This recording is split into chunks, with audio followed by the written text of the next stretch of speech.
please introduce yourself, where you're from, and a little bit about your farming operation, please. I'm Bill Teague. Stanco Farms is what you're going to recognize as the name.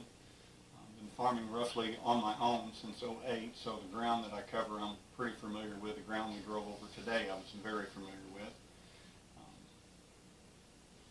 As we go through, I'm raising conventional food-grade soybeans, also raise rice, and then we also raise regular soybeans that everybody would understand is Enlist or Roundup or something. And where are you from? Where do you farm it? This is the sparkling metropolis of Alicia. Most of you are going to know Jonesboro, Arkansas. We're 20 minutes away, or we're kind of halfway between what you would consider Walnut Ridge and Newport. And this was your first year using the BioSure Grow and BioSure Grow Plus B. So please tell us a little bit about how you applied it first off. Well, this was the first year we used it, and I did use it on food beans and regular, what you would consider Enlist beans. The food beans, we put a 55-gallon drum. That's how the package came. So we put it on 50 acres. So a little math says we put a little bit more than 1 gallon per acre. We put it out at what you would say is typically on soybeans a trifoliate, 4 inches tall. The way we plant, and our ground is rice ground, we're unable to do the nice little in-furrow plant with the seeder. So everything we put out was broadcast after the beans had emerged. And I believe you applied it with your herbicides and stuff too, correct? Yes, the first tank mix came across at the time of our first spraying. And in that mix with the BioSure Grow, the Plus B, we also had Basagran, Blazer, and Clethodim. So it was a mix, a pretty good tank mix, and it was put across all at the same time. So you did 1 gallon-ish of Sure Grow, and then the full rate still of herbicide, though? The full rates of herbicide. Okay.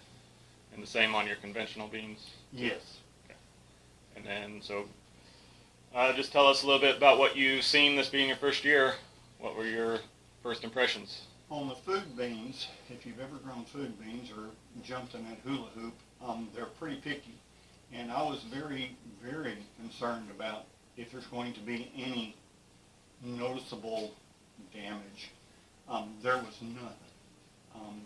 These food beans are scouted by a third party representative of the food organization, and these are the only beans that we put the Plus B on that we did not have to apply any other insecticide for bugs of any type.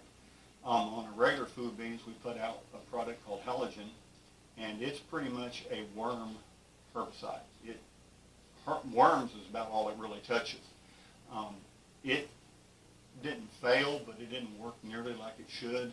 A representative for that company refunded about 200 or 300 acres of food beans we grew, and she said put out Intrepid Edge.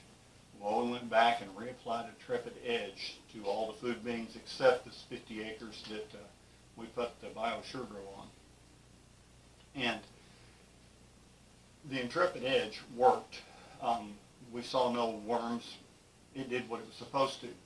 But walking through the fields and doing everything with the BioSure Grow with the Plus B, we might find insects, but we found them sickling or dying. And there was absolutely no damage to these beans. We finished the field today thrashing them, and they're being hauled off. Well, I've got the ticket on it. They were accepted just like any regular bean. They're, a conventional bean, so you do have a little extra babying of them. So the quality and the damage, if there was going to be any, I was very concerned about using the product for the first time. And it was very clean, very clear. It was able to be applied with other things. It mixed well. I do my own spraying. I do my own mixing. So when you start putting Basagran, Blazer, Clethodim, kitchen soup with products, if you're going to add one more thing, a biological or anything else, you get a little iffy, especially if you're putting out a gallon an acre. I put a 55-gallon drum in that sprayer and went over 50 acres and put full rates of everything else, and it worked out well. So by not having to go spray insecticide, with just the Plus B, that obviously saved you a pass and then saved you a decent amount of money by not having to do that extra pass? Or Either insecticide I put out, Heligen, or even with the refund and part of the Intrepid Edge, either one of them was more expensive than a single dose of the BioSure. Okay. So when we put out the BioSure, yes, I saved $1 or $2 and did the application myself, so that saved $8 of an airplane. But price-wise, the product, it was still somewhat cheaper. Whenever you add these together, you know, if we did Heligen, that's give or take about $13 an acre plus $8 flying. You can imagine that real quick. And if someone comes up and says this isn't working right, we're refunding part of that, and we want you to spray Intrepid Edge. Excuse me, Intrepid Edge is even more expensive, plus the flying, still $8. So you can see real quick, either spraying was equal to the BioSure Grow had we done just one. This next time I've ordered enough that I'm going to cover every bean acre with a BioSure Grow Plus B, and we're also going to try it in rice. I don't know what it's going to do, but I've got a couple of seed fields. We tend to save our own seed if we can. We grow Jupiter, and this time we'll grow Jewel, and we're going to put it on the 2 seed fields simply to see if it will help with the stink bugs and a couple of other things that we have to deal with. yeah, we're excited that you're going to do rice. We haven't had anyone try it on rice, so we don't know the exact results either, but we're looking forward to that next year.